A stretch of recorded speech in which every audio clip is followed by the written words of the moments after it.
Hey there! So glad you're here! This is Reddit Stories Podcast. Relax, you're safe here. Here's our first story. My girlfriend's best friend called me broke. Then, had my girlfriend pay for her trip. Back when I was 20, life felt pretty steady. I was in my second year of college. Had a girlfriend I really cared about, a small but solid friend group, and a part-time campus job that covered my bills. Life wasn't perfect, but it was good. Then my girlfriend, who is 21, introduced me to her best friend.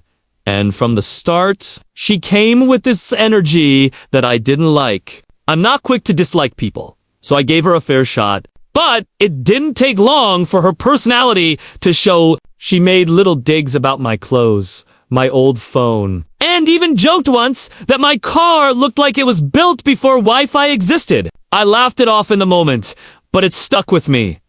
Things took a turn when money entered the picture. One night, the three of us were out for coffee. I picked up the bill for everyone. No big deal. I like doing small gestures like that. But after that, it became a pattern. Whenever we went out, she'd forget her wallet or nudge my girlfriend with a smile like it was some inside joke that I'd cover her. The breaking point came over a weekend trip that I wasn't even invited to. My girlfriend later told me her friend had been calling me cheap for not agreeing to split the cost. The trip would have cost me around $300, which I simply didn't have. I wasn't being stingy. I was working hard to manage my money. My parents weren't in a position to bail me out if I overspent. Every dollar I kept was a dollar that kept me stable. Then came the twist that made it all hilarious in hindsight. That same trip, my girlfriend ended up paying for her friend the entire time because she didn't have enough saved or something. This was the same person who had called me broke after bragging just a month earlier about dropping $200 on clothes at Zara and another haul at Sephora. So, I made a decision. No more coffee on me. No more snacks. No more, I'll get you next time, promises. I downloaded Fizz to track every cent that I spent. If she forgot her wallet, I just said, no worries. You can grab it next time, and ordered for myself. She hated it. She wasn't used to me having boundaries, and now she actually had to pay for her own things. My girlfriend noticed, too. She said it was strange seeing a friend finally pull out her own card. The best part, I didn't need a confrontation, an argument, or some big we're done moment. All I had to do was stop giving her access to the parts of me she could take advantage of. Turns out when people realize you're no longer an open wallet, the relationship changes fast. Good for you. Maybe she just finds some new, more naive friends? Not paying for someone else should not be considered petty. It should be considered normal. Your girl is hella sauce for having a bestie like that. She totally discussed this with her friend, and this was their plan. They came up with to pressure you into paying. Unlikely, the friend tries to pressure you without girlfriend's permission. They were probably surprised when it didn't work. And sounds like they shared treating you as a doormat as an inside joke. So she called him broke, then had his girlfriend bankroll her whole trip. Yep. That's not broke. That's a professional. Free. Sounds like she needs a job, not a vacation. And maybe later, a trophy for first time picking up the check. Life is funny like that sometimes. Certain people will use you over and over until you stop letting them, right? Almost like we're all just big bundles of energy and certain energies are only capable of using other energies. Well, that's actually true. I think it's called physics or something.am. I the jerk for not telling my older sister about our parents' moving house after she left us. I'm 19 now. But this whole thing started when I was 16. My sister Sarah is 3 years older than me. And for most of my life, we were close. Not best friends, but we got along. That changed after she and my parents had a blowout argument. I was never told exactly what it was about, but it was bad enough that she packed up, left, and blocked everyone. Me, Mom, and our stepdad one day. She was just gone. No calls. No texts. No updates. My parents were crushed. Mom cried often, sometimes out of nowhere, like she'd be cooking and suddenly go silent. My stepdad isn't an emotional guy. but I'd catch him sitting alone in the living room looking like he had just been punched in the gut. They both carried this heavy, quiet sadness around 4 years. And because I was the one still there, I ended up being the emotional buffer. I'd distract Mom when she got teary. I'd reassure my stepdad when he started wondering out loud what he could have done differently. We still had birthdays, holidays, and family dinners, but there was always an empty chair in the back of everyone's mind. After a while, they decided they needed to change. The old house had too many memories, too much weight. I was in college by then, living on my own, but I helped them look for a new place. We toured houses together, debated over floor plans, and eventually found one that felt right. I was there for the move, for unpacking boxers, for picking curtains, and painting the walls. It felt like a fresh start for them. Asterisk, fast forward to a few months ago. Out of nowhere, Sarah showed up at our parents' old house. She must have decided she was ready to talk.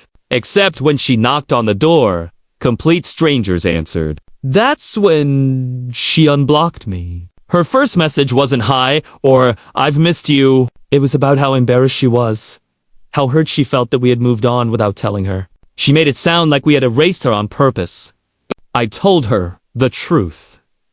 I said she left after an argument and didn't talk to us for 3 years. I told her Mom still cries about her and Dad still wishes he had handled that fight differently. And I told her I was sorry. She thought we had moved on because the truth is no one really did. We just had to keep living. She said she wanted to make things right. I told her if that was true, she should start by unblocking Mom and Dad instead of me. Then I blocked her.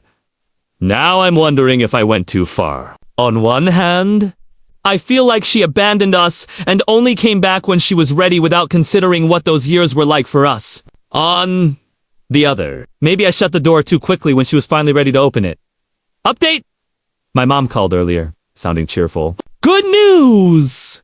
Sarah has reconciled with us. I was cautious. My first reaction was, oh, does she want something like money? Mom insisted she didn't, adding that Sarah was coming to her birthday party tomorrow. That's good, right? I just said, yep, sounds great. Listen, Mom, I've gotta go. I'll call you in the morning.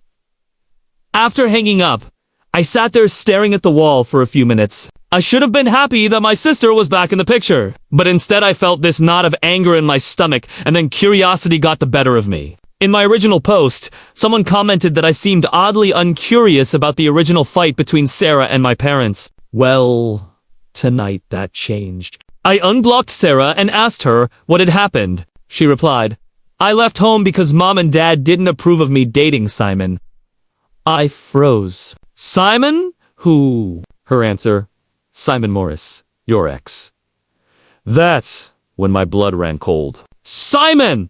The ex! Who cheated on me? The one I constantly vented to her about. The one I cried over. Isoletto. I sent her one last message. My ex?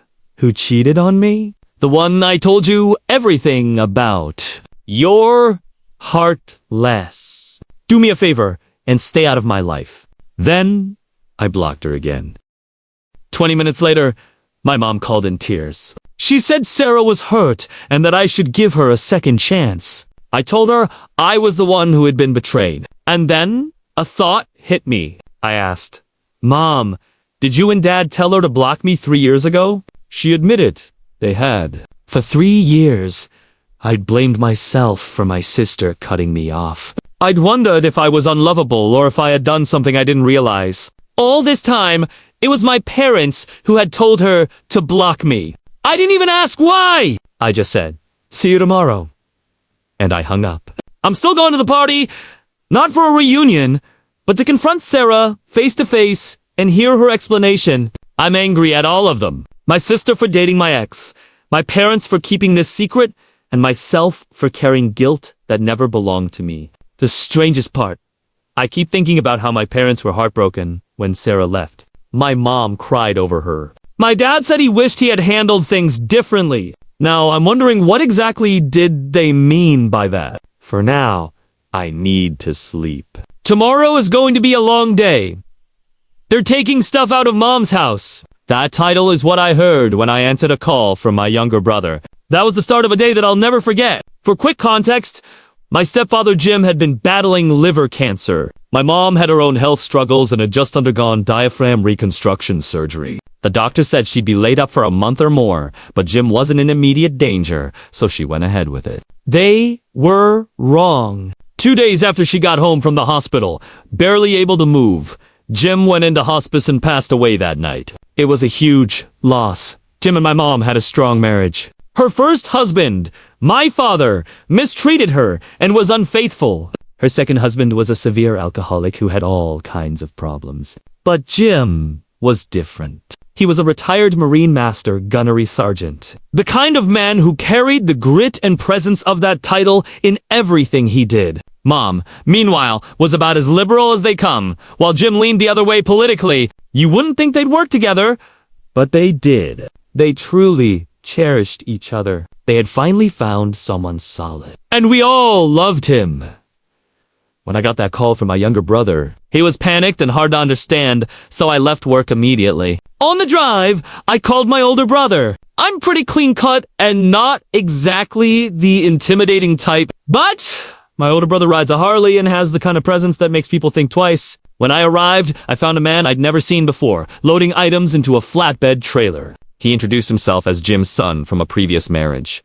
A son none of his kids even knew existed. With him was his own son, maybe 12 years old, and a woman who came out from inside the house. As soon as she heard voices, she walked over with a determined stride. Pointing toward the trailer like she owned half the neighborhood, it turned out they had driven all the way from Rochester, New York, to Denver, Colorado, with the belief that half of everything in the house belonged to them. The woman explained it like it was the most natural thing in the world. That marriage meant a 50-50th split of property, even after one spouse passed away, and they were just here to take Jim's half. Before anything could escalate, my older brother arrived, and so did the police. Mom had called them when she realized strangers were moving her belongings out of the house. Apparently, my younger brother had let them in when they introduced themselves and offered condolences. That was all it took for the woman to start pointing to items she wanted and for her husband to begin loading them up. The police listened to both sides. They didn't stop my brothers and me from unloading the trailer and returning everything to the house. They stayed polite, but you could tell they were fighting the urge to tell these people to leave and never come back. Before driving off empty-handed, the woman warned, "We'll be back." And she meant it.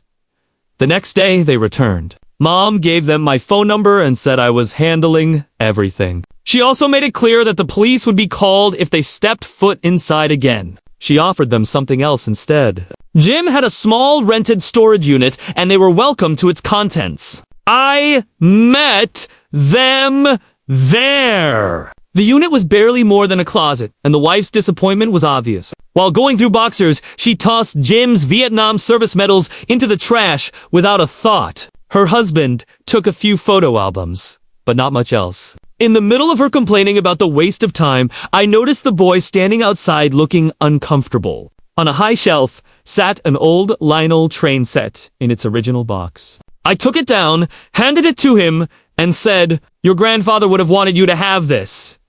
His face lit up, and for a moment, the tension lifted. They left soon after, still muttering that I hadn't heard the last of them. I retrieved the medals from the trash and later had them framed for Mom.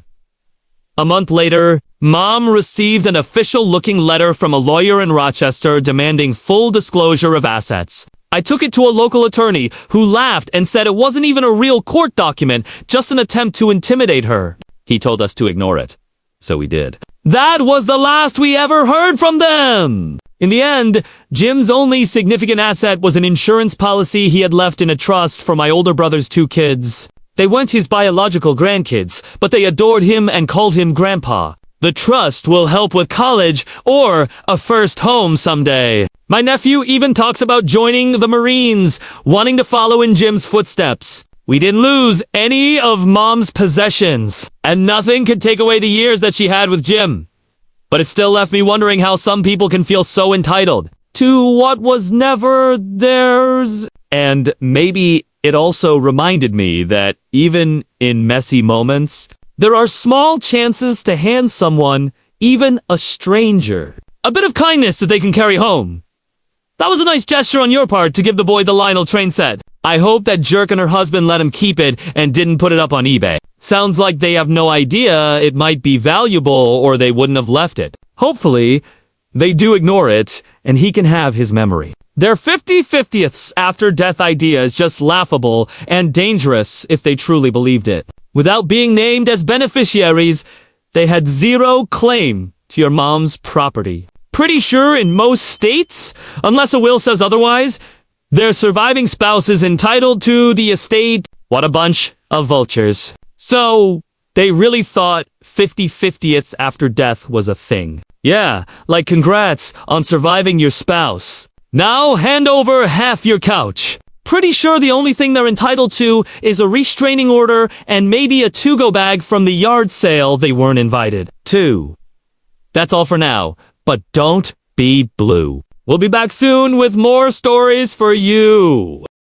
One time, a guy shared that his in-laws never really liked him. They tolerated him because he married their daughter, but they made no effort to hide their disapproval. Whenever he came around, there would be side comments about his job, about how he dressed, even about how he wasn't ambitious enough. He tried to shrug it off for his wife's sake. Then, when their first child was born, the in-laws began interfering more and more. They would visit uninvited, rearrange things in his house, and even criticize how he held the baby. The breaking point came when he overheard them telling his wife she could do better, and that staying married to him would ruin her future. That night, he calmly packed up their belongings, handed his wife the choice, and said, "Either we build our own family without constant sabotage, or you let them run our marriage."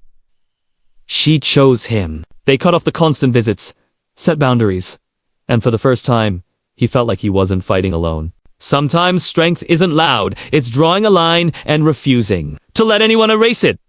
Another story came from a woman whose father promised her a car when she graduated high school. She worked part-time jobs, saved money for gas, and was counting down the days. But just a week before graduation, her dad announced he had changed his mind and sold the car to his cousin. She was heartbroken, especially when the cousin pulled up at a family barbecue bragging about the deal he'd gotten. Instead of begging or exploding, she went silent. She put her energy into working extra shifts, got herself a modest used car, and paid every cent on her own. A year later, when the cousin's car broke down, he asked her dad to convince her to lend him hers. She smiled and said, "Funny, I learned not to rely on promises a long time ago." The cousin looked embarrassed, and her father had nothing to say. Sometimes the best revenge is quiet independence. Then there was the story of two brothers fighting over their grandmother's house. The older brother had always been the golden child, praised, spoiled, forgiven for everything. The younger brother was the one who worked behind the scenes, mowing the lawn, fixing things, taking grandma to her appointments. When she passed away, everyone assumed the house would go to the older brother, since he was the favorite. But when the will was read, it revealed she had left the house to the younger one, along with a note that said, "For the child who was always there when I needed." The older brother exploded, accused him of manipulation, and even threatened to sue. But there was no case. The will was airtight. The younger brother moved into the house, fixed it up, and still kept a guest room ready in case family wanted to visit. He didn't brag or rub it in. The house itself became proof that sometimes being consistent and caring quietly matters more than being loud and charming. Asterisk, you ever notice how some families will treat one kid like gold and the other like spare change? That's exactly what happened to this guy. Growing up, his parents spoiled his younger brother. Best clothes, newest gadgets, constant praise. Meanwhile, he got the leftovers. When their father passed away, everyone assumed the golden child would inherit it all. And he did.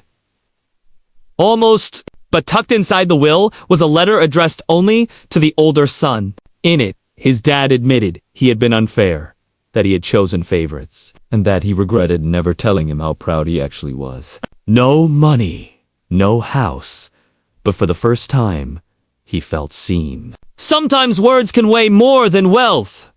Alright, picture this. 15 years of friendship, gone overnight. No fight, no warning. Just one day blocked everywhere. That's what happened to this woman. She went crazy trying to figure out what she had done. 2 years later, the missing friend pops up with a casual, "Hey, how've you been?" Like nothing happened. Instead of smiling and moving on, she asked the one question we all wanted. Why? Turns out, jealousy! The friend couldn't stand seeing her engaged. The honesty hurt, but it gave her closure. That's when she realized real friends clap for you. They don't cut you off when life is good. And here's one that'll hit you right in the heart. A dad who never made big speeches, never wrote flowery cards, but he always asked for the spare change. Quarters, dimes, pennies, folded bills, all tossed into an old coffee tin. His kids thought it was a weird habit, until the day his daughter got married. He handed her that rusty tin, and inside was enough to pay for her honeymoon. 20 years of quiet saving, one coin at a time. Turns out, love doesn't always shout. Sometimes it jingles softly in a coffee can until the day you need it most. Asterisk, you ever meet someone and instantly feel like they don't like you. That's how it was when I first met my girlfriend's best friend. From day one, she came at me with jokes about my clothes, my phone, even my car, saying it looked like it was built before Wi-Fi existed. I laughed it off, but it stung. Then came the money games. One night, I paid for everyone's coffee, and suddenly, it became a pattern. She'd forget her wallet, or nudge my girlfriend like I was supposed to cover her again. The breaking point was when I refused to spend $300 on a trip I couldn't afford, and later found out my girlfriend ended up paying for her the whole time. This same girl had called me broke just weeks earlier after bragging about shopping sprees. That's when I drew the line. No more coffees on me, no more little handouts. If she forgot her wallet, I let her sit there with nothing. She hated it. But the truth is, the minute you stop being someone's open wallet, the relationship changes fast. Turns out, I wasn't broke. She was just a professional freeloader. Now imagine this. You're 16.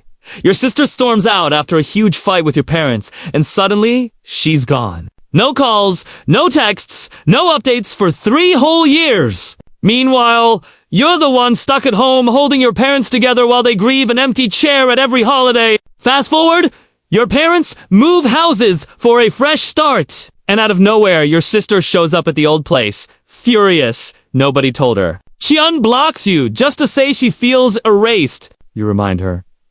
She left, not you. She says she wants to make things right. But here's the twist. When you finally ask why she left, she admits it was because she dated Simon. Yeah? Your ex. The one who cheated on you. The one you cried to her about. And then your parents confess. They told her to block you 3 years ago. So now you're standing there realizing you've carried guilt that never belonged to you. And the people you trusted most were all in on the secret. Tell me, how do you even begin to forgive that? And then there's this one, the kind of story that makes your stomach drop. 자, 링그즈. They're taking stuff out of mom's house.